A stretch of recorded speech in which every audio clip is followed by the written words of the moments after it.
The following program is a production of HEW Entertainment and contains views, opinions, commentaries, and content that may offend some subscribers of this show. Listener's discretion is advised.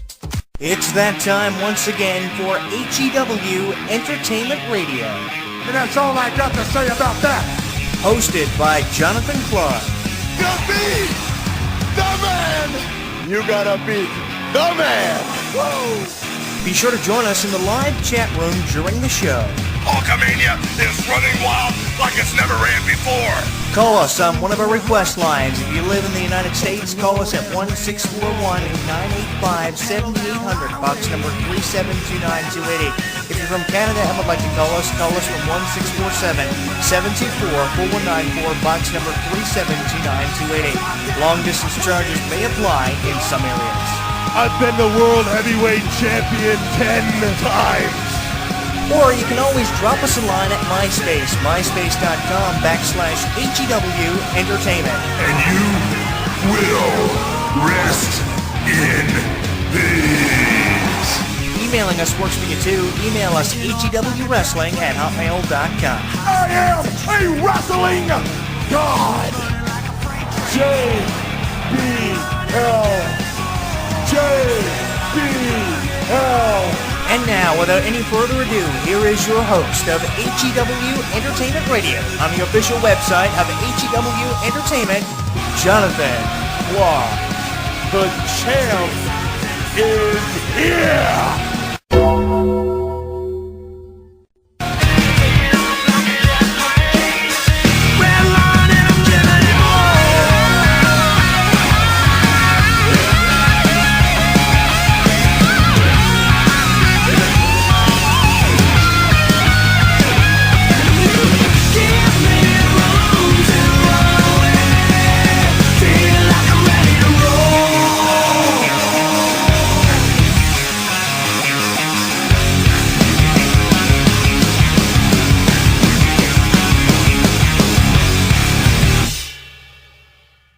Streaming live on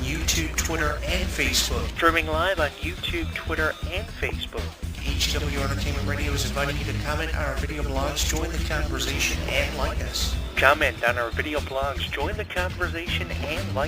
So what are you waiting for? Log on and listen now.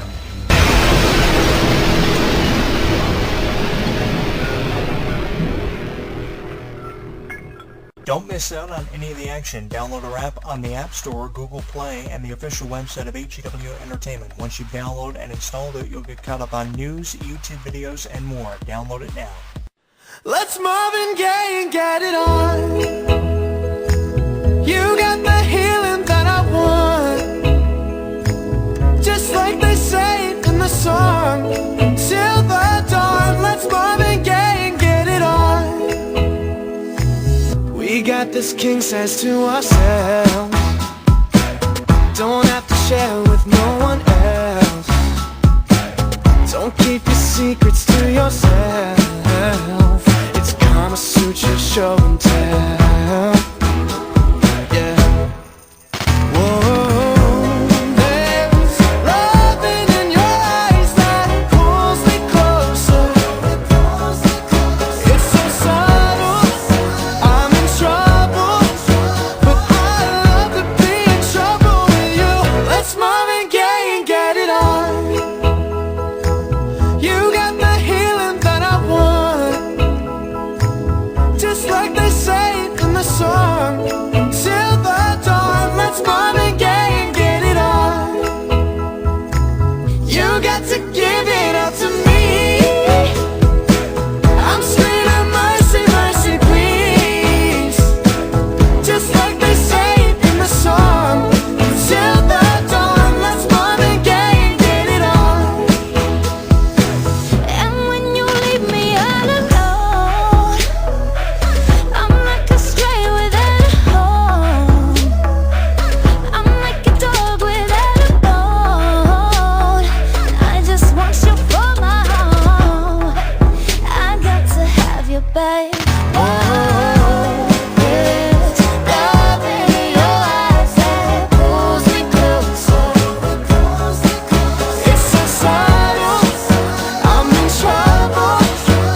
Marvin Gaye and get it on.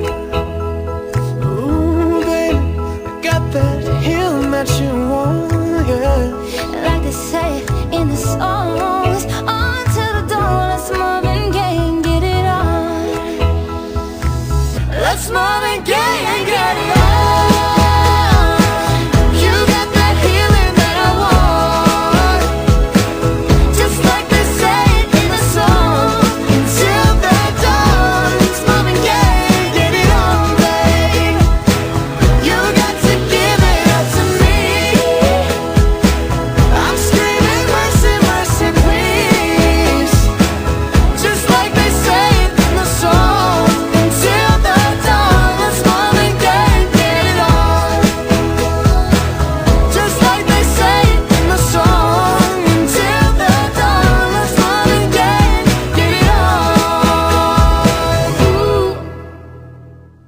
You may have already heard the news and are probably really excited about it. Can't say that I blame you, because I've never admitted to being the biggest John Cena fan on my show, about how John Cena is taking time off from WWE to make movies in Hollywood. He has gone to the big screen, and now that he's gone away from WWE, this will open up the door of opportunity more widely than it's ever been opened before for names like Finn Balor, Kevin Owens, Bray Wyatt, Jinder Mahal, Rusev possibly, to make names for themselves, a chance they would never have gotten if John Cena would have remained on full-time with WWE. So at least now the chance to reach up and grab the proverbial brass ring has never been more out there than what it is right now. So I'm really excited about this, and if there ever was a time to become a fan of professional wrestling, for the record, that time is now. I have never been the biggest John Cena fan. I've never been the biggest fan of The Miz, but he's been dead on in promos recently with how he's been saying that John Cena gets everything. And I really agree with The Miz on this, because John Cena seems to be the man that the WWE has always dubbed their go-to guy. He's always the one that they promote stuff with. He's always the one who gets the lead in movies. When it came to movies like The Marine, he was always in the lead role. He was always the voiceover character they would go to for movies like Surf's Up and Scooby-Doo. It's really ridiculous how John Cena has always been labeled the go-to guy. He's always been the favorite of Vince McMahon, Triple H, Stephanie and Shane, and Linda. It's so ridiculous, and I just want to see WWE use this as an opportunity to create a future star in the way of a Daniel Bryan, a CM Punk, or somebody else who fits very appropriately into that same category. Never really agree with what The Miz has said over the years, but I really do agree with what he said about John Cena, and I agree with a lot of people who have been really dead on about John Cena, especially those of CM Punk, Daniel Bryan, who say that John Cena is just the man because WWE loves to play favorites with him, and they don't seem to be giving up on John Cena anytime soon. As long as he's a Dwayne Johnson kind of mold, they're never going to give up on him. Now, it's not that I've hated John Cena, it's just how I hate how he's given everything. You know, if it was someone like a CM Punk or Daniel Bryan in that same category, that same kind of position, I'd probably be hating Daniel Bryan or CM Punk just as much. But the thing is with Daniel Bryan and CM Punk was they were good wrestlers, and that was why they were hired. The same thing can be said about AJ Styles, Samoa Joe. That's why they're hired. They're hired because they're good wrestlers. And I think that's where the focus needs to be in WWE. Not about creating the next reality star in the way of a John Cena or a movie star or a Randy Orton. It needs to be on the stars of professional wrestling and the wrestling aspect of the industry more so than who can be the best entertainer. And it seems to me like WWE always use Randy Orton as the one to fill the void whenever John Cena can't come in or John Cena goes down with a major injury.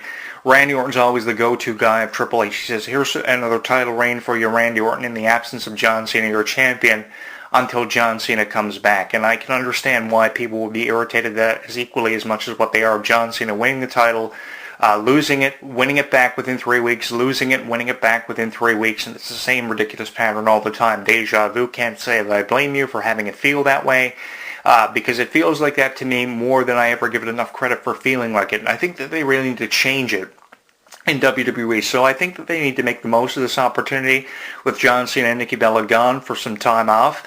They need to use this time to create a future star. Who that's going to be, I really have no idea. Jinder Mahal, Rusev, there's probably a mixed reaction of opinions coming forth from the result of what we've been seeing on SmackDown now with Randy Orton and Jinder Mahal in a program over the World Championship, and Rusev demanding a WWE World Championship match by Money in the Bank of this year. I don't know how that's going to go, and how you feel about the international stars now getting a chance to be champion as number one contenders. This has been something that I've been really pushing for Rusev to have going for him. I've never been the biggest Rusev fan, but I've been really pushing for Rusev to get an opportunity in WWE. It's a shame that it's coming in the absence of John Cena, and it couldn't have come sooner for him, but I guess that in programs with John Cena and Randy Orton in the past, this is going to benefit Rusev. It's going to come back full circle.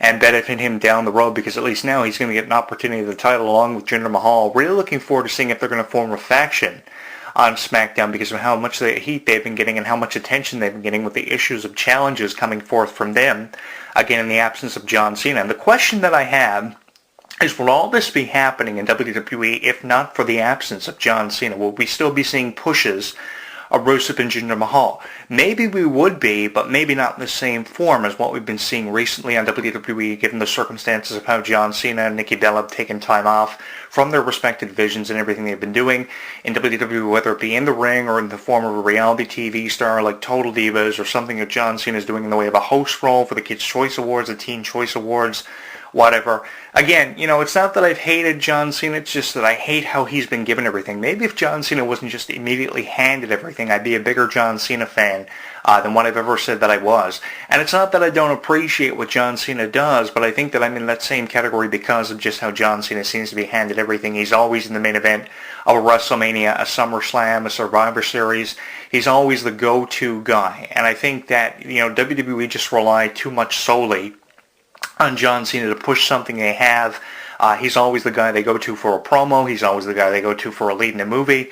It's just so ridiculous. He seems to be the new Dwayne Johnson of this new generation. If Dwayne Johnson was the biggest star of the Attitude Era, John Cena is the biggest star of the new generation. And it's just really irritating to me, and I don't think that I'm alone in this kind of boat that I'm in, floating in the water of professional wrestling, the waters of professional wrestling, when I say that, John Cena is just this Dwayne Johnson type mold, and it doesn't need to be this way. I think the focus needs to be on the wrestling aspect of the product, and it needs to be on creating future stars, because you can't always rely on the Undertakers, the Dwayne Johnsons, the John Cenas, the Randy Ortons. You have to use Randy Orton, John Cena, characters like that, to create future stars in the Jinder Mahals, the Rusevs, and others who fit into that category, even the Finn Balor's, the Seth Rollins.